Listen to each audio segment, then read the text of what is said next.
But the best way for me to generate leads is to be visible with the people that know me. And my husband's a musician. I was on the KDLL, that's our public radio. I was on that board for several years. I have friends that are way involved in the art world. So I go to all those things, all the art openings, I try to go to support the local bands, support the businesses that are supporting the artists and the bands. And that's all the same people. And whenever I go in those, it's just the same people. So that I try to do that physically, which got hard in COVID. And then we filled our space with other things. So it's a challenge right now.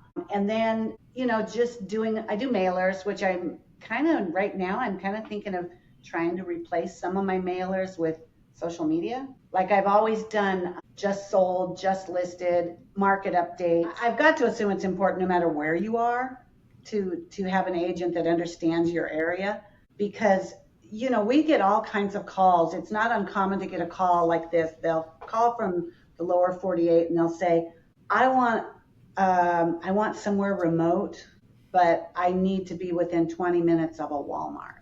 It's like, okay, remote means there's no road, but people don't know that when they come here. Or they'll say they want a cabin and they start describing what they want. And it's like, well, that's not a cabin, that's a house. You just want it to look Alaskan-y.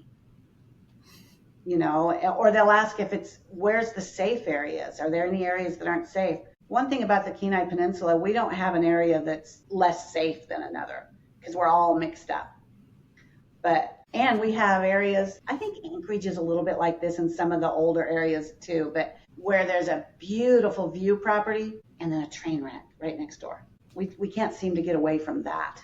People, especially during COVID when people were wanting to buy sight unseen, they just have no idea when they get here. Most people have a totally different expectation for Alaska. And then they get here and we don't have very many big parcels. You get people coming here from the south that have been living on 80 acres and they think they're going to do that here because it's the last frontier. And you guys have flown into Kenai, I'm going to assume, and you see all the wetlands. So we don't have huge tracts of buildable land. We have blotches of them. I would do the things I was told to do sooner. I don't think, how Keller Williams breaks it down really well in models and in books and directions, but it's not so different than we were told. Maybe we were doing it a different way. I mean, I was handed a phone book that was about this thick, said to go through it and highlight any name I recognized and then start marketing to them. And I was told how many times to touch people. I was told all these things to do, and I was like, I didn't do it. And once I started doing it, I was like, oh, this works. So I would just do what I was told to do sooner.